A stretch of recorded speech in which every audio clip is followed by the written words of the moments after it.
Welcome back. Welcome back. Joyce, Faro. All right. Cheers. Yeah. So in this episode, we're going to talk about the differences between the different types of home care agencies out there. There's been a lot of confusion. A lot of people are very dizzy. They don't understand, they don't comprehend the differences between the types of agencies that are out there, whether it's medical. You know, we've gotten on the phone with a lot of people that have not started their own agency before, that are very confused. And it's so easy to Google, and I don't understand why they still don't get it. But in this video, we're going to clarify the differences between non-medical and medical. What is the difference? Okay, non-medical home care is this is a type of agency that provides non-skilled services, meaning that the people who work in this type of agencies are nursing assistants and also certified home health aides. And sometimes it could be a family member that also provides care to either a sibling or maybe a partner or a relative. So the type of activities, they call them activities of daily living. So they assist the elderly and people with disabilities with activities of daily living, which is non-skilled services. And examples of those are like helping them with, helping the elderly or people with disabilities with bathing, for instance, dressing them, meal preparations, driving them to the doctor's appointment, doing grocery shopping, also sometimes providing emotional support and also companionship. So that's what non-medical, that's the definition of non-medical home care. So it also can be referred to home care as well. And then the second type of agency, which is also part of home care, is called the home health care, which is also medical home health care.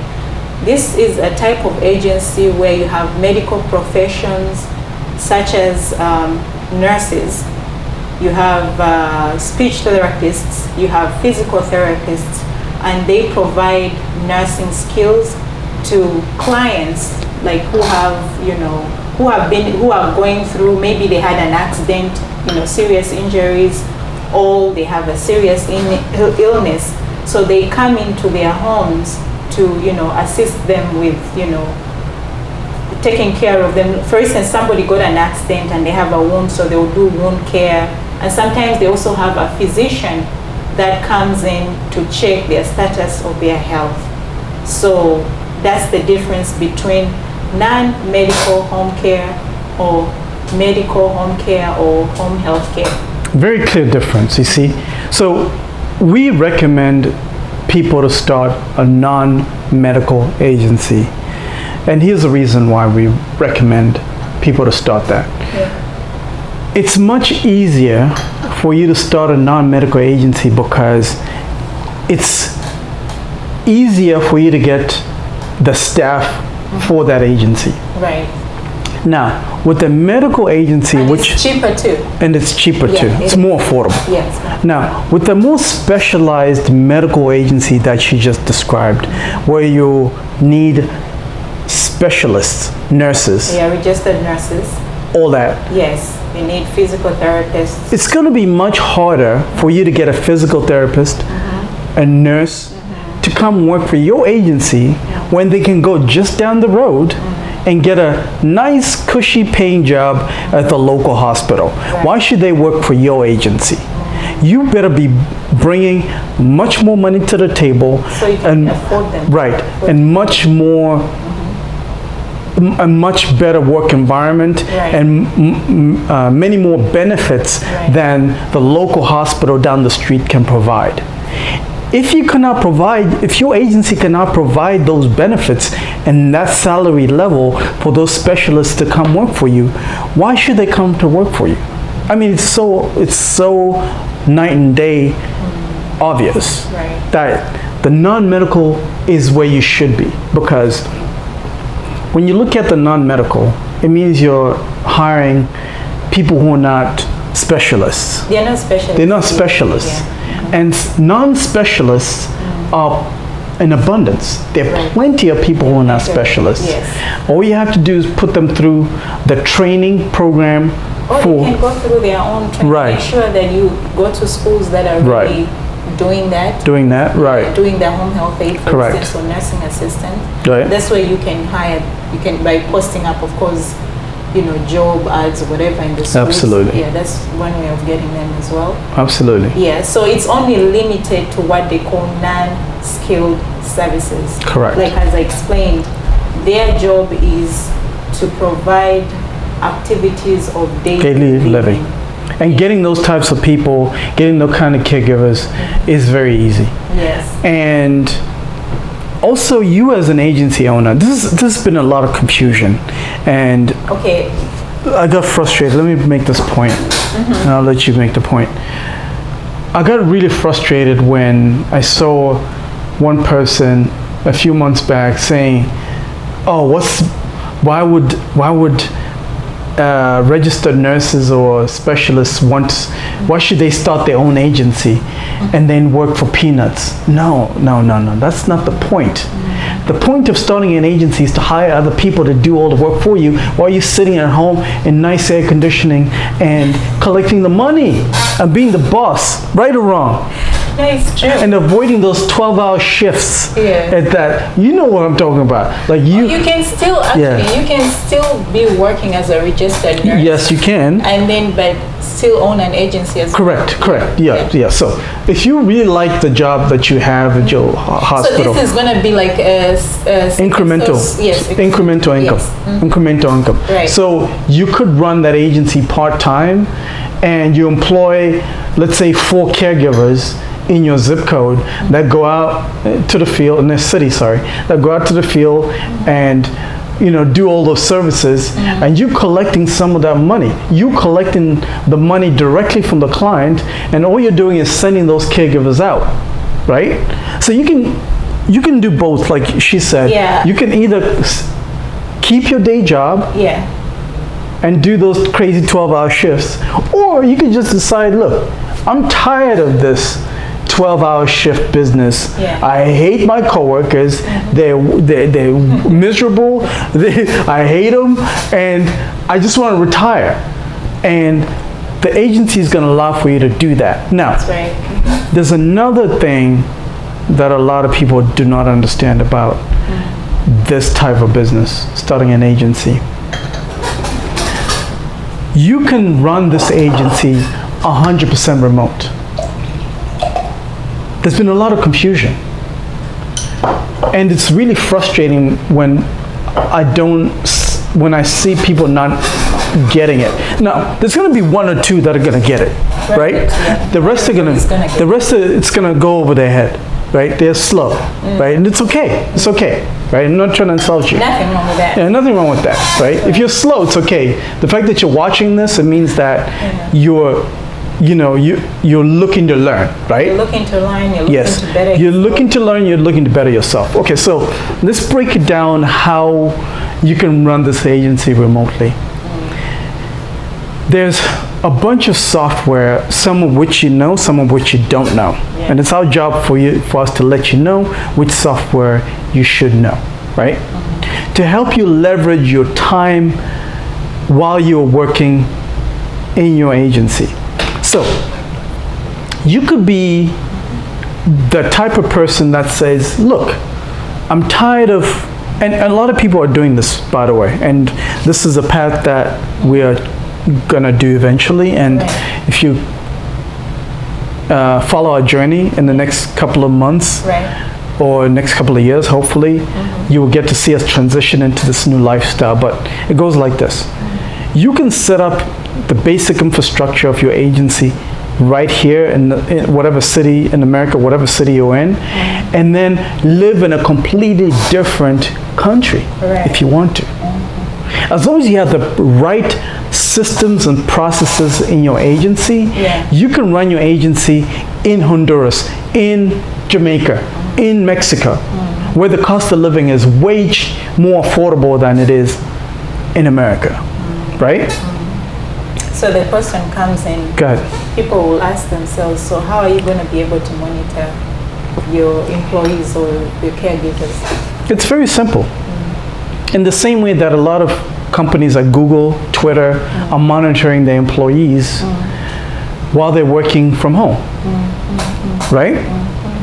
A lot of these companies, they have staff all over the world, but they're still able to monitor what the staff is doing. So if a staff member is in Colorado and the HQ for Google is in what?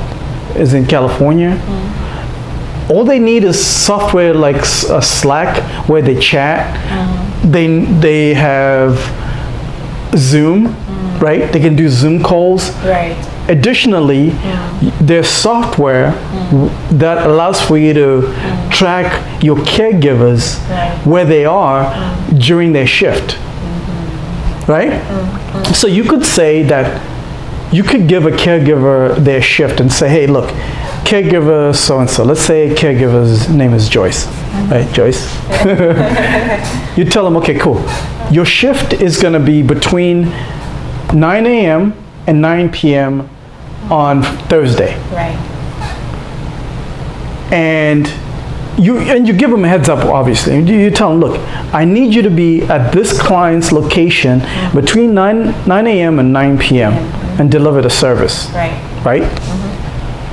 And you can track the software on your mobile device. Oh, nice. You can track the software on your mobile device that's got GPS. As long as that caregiver has downloaded that app on their phone, and you can track to make sure that they're within a 1 mile radius of your client's address. Okay. You see, you don't know about that. You know, people don't know about that. I don't know. Right? Yeah. So, what can you do with that data? The reason why a lot of people maybe don't know that, like we say, people don't do their research. People don't do their research. People are scared of technology, but technology is a friend. Yeah, technology. Technology is your friend. Embrace it. Yes. Yeah, right? In the beginning, it's going to be quite tough to adjust to new technology, but I assure you, once you put the systems and processes into place, the sky is the limit for you, right? So check this out.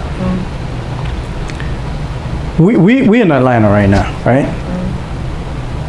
If I have my caregiver, Joyce, go to my client's address, I can track a movement on my mobile device, and I can be in Jamaica, chilling on the beach. All I gotta do is log into my app every morning, and I know what my caregivers' shifts are, right? I got 4 caregivers, for example, and I know what their shifts are. All I gotta do is, does the time shift match what the GPS is saying for that time period? That's all you gotta do. And if it does, you also check in with the client to make sure, hey, I'm just checking on you to make sure the service was delivered to your satisfactory at the end of each week. You check in on it with your clients anyway, right? And all is good. Everybody gets paid. You can operate remotely. You wanted to say something? Yeah, so I think my understanding what Farah is trying to say is this, that a lot of people are not able to live their dreams is because they limit themselves by thinking, oh, I need to stay here maybe because I have a business, or, you know, for instance, I have a non-medical home care agency.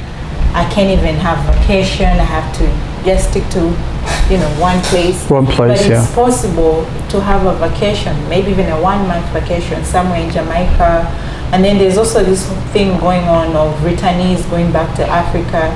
You know, you can have an agency here in America and be able to maybe go for vacation in Africa. Yeah, or chill in the Gambia. In the Gambia. Chill in the Gambia 6 months out of the year. Yeah. You're chilling in Gambia. Where you're paying, we're watching these YouTube videos about the Gambia where people are paying $300 for rent to rent a mansion in the Gambia. Imagine if your rent is $300 a month, right? That's beautiful. And you're making I don't know, let's say $3,000 Yes. a month on one client, Yeah. right? That's amazing. $3,000 a month on one client, Yeah. and you're renting the Gambia Yeah. is $300. 300 is nothing. It's nothing. So, You're gonna live a good quality life. right. Yes.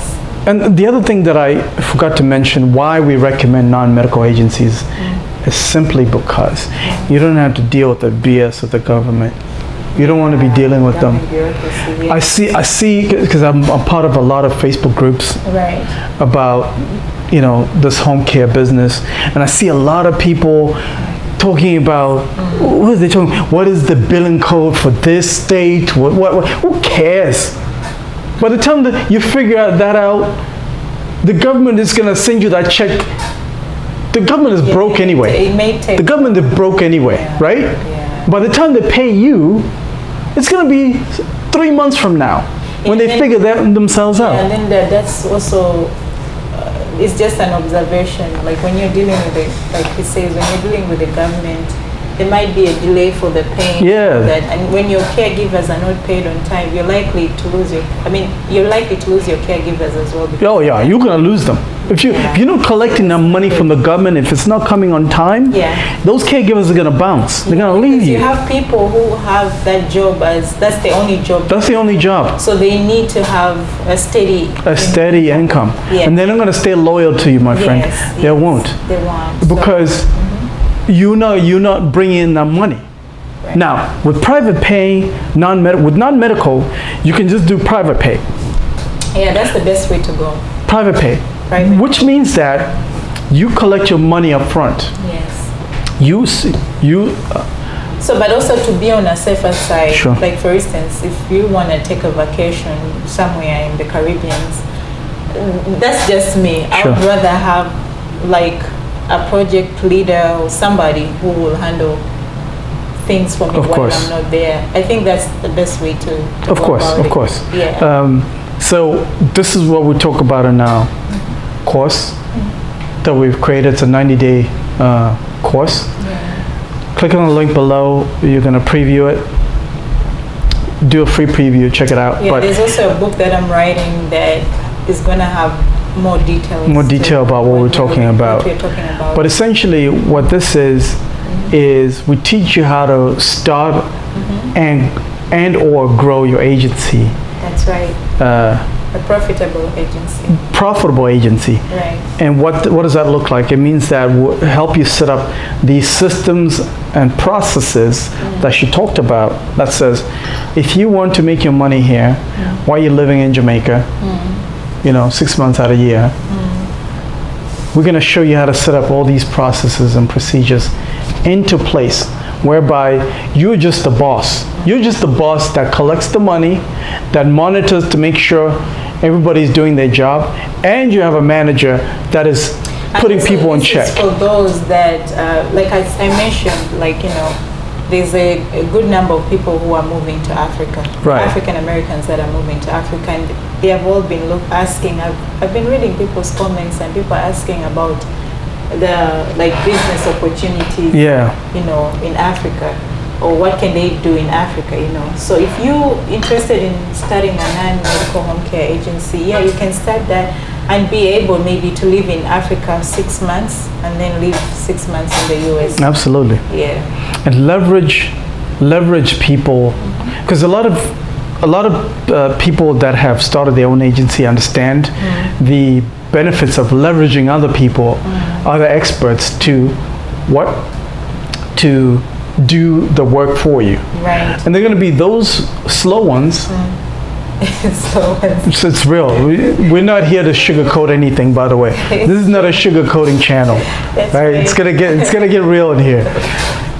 There are a lot of slow ones that are gonna come in and say, well, they don't want to understand the benefits of leveraging other people, and they want to do everything themselves, which is backwards. Yeah, it is. These videos that we have on this channel, right. I know how to edit my own videos, right? But I don't edit them because it takes away from the time that I could be doing high-level tasks for the business. For the business. So these videos are edited by somebody in Africa right now. Yes. We've hired somebody in Africa to edit all our videos because we're giving them an opportunity, and it costs us almost nothing to hire this person full-time to do video editing. Right? So the point that I'm trying to make is we're going to teach you ways to leverage people internationally, right? Whether it's virtual assistants, for example, to the point that she was trying to make, you need somebody to supervise how people are doing. You're going to need somebody to do your accounting. You're going to need somebody to make sure they're monitoring your business, to make sure everything is up to code. So for example, if you don't have an accountant, instead of hiring somebody locally, you can hire somebody in the Philippines through Fiverr, through Upwork. That's right. Right? And have that person be a full-time employee. Now, before you say anything, I know a lot of people, a lot of you, very affordable. Usually it's very affordable. You can get somebody full-time for as little as $300. Now, they're going to be those, Joyce, they're going to be those that are very small-minded, that are very fixed mindset. Right. That say, oh, I don't know the quality of those people overseas. No, there's nothing like that. If you're going to come into this type of business, or any business, you have to be open-minded. With that level of ignorance, you're not going to make it. Yeah, it's true. Well, you're not going to make it. Fail. In fact, 95% of the people are not going to make it. Yes. So, that's the truth. Right. Yeah. It's the truth. You have to be open-minded. It's the truth. Right. That's what he's trying to. You have to have that growth mindset. 95% of people who are going to watch this video, watch our channel, are not going to make it in this business. And this is not to be harsh. It's just to be real. It's just to be real. So you got to come up with an open mind. You got to start this business, or any kind of business. The thing about business, it's tough. You already know that business is pretty much taking risks. It's brutal. You have to be very open-minded, if you want really to succeed. If you have a fixed mindset, my friend, you're not going to make it. You're not going to make it. So with 95% of you not making it, you gotta ask yourself this: which side do I want to be on? Do I want to be with the 95%, the common brain dead people, like our favorite YouTuber says? Don't say her name. A favorite YouTuber says brain dead and basic. Yeah. Right? Thumbs up if you know who I'm talking about. Thumbs up. There's also, there's also a reason why there's only 1% people. It's because these are the kind of people who have that growth mindset. Right. So you got to ask yourself, do I want to be part of the 5% that are going to make it, or the 95% that are basic and brain dead, like our favorite YouTuber says? I got to give them credit. So what am I saying here? I'm saying that be open-minded to understand that there are people who are even smarter than some Americans who just do not have the opportunity that Americans have, but they have the knowledge, but they have the brains. That's right. Right? They've gone to school for accounting. Yes. Right? If you brought that, let's say that virtual assistant from the Philippines that is good at QuickBooks, if you brought them over here, they're going to work for Fortune 500. That's right. They exist out there. They exist in Africa. Right. They exist in India. Yes. They're out there. Yes. Right? America's not the only place that's got intelligent people. Intelligent people are everywhere. Right. So this goes back to the video that we're going to do later about the costs of starting an agency. Because I feel like when people are thinking about the cost of starting an agency, they're overthinking. They're like, oh man, now I got to hire a freaking lawyer who's going to cost me thousands of dollars. Got to hire an accountant who's going to cost me a bunch of thousands of dollars. Oh, manager, all this stuff. No. And when they start looking at those costs, they get overwhelmed. They get overwhelmed, and then they don't want to do it. Yeah, we're going to cover that. We're going to cover that in detail, but today was just talking about the differences. And that's what leads to fear too. That's what leads to fear. As well. That's what leads to fear and holding yourself back. Yes. You just because you can't come up with that money and you're thinking this is the only way to do it. This is the only way. No, it's not the only way. Yeah. Look, hiring locally is not the only way. Well, the only people you're going to be hiring locally are your caregivers. Yeah. Everybody else is virtual, is online. Can do that. Right. Online. And we're going to teach you. In fact, part of our program is basically teaches how to manage your caregivers and keep loyal caregivers, and how to build a team.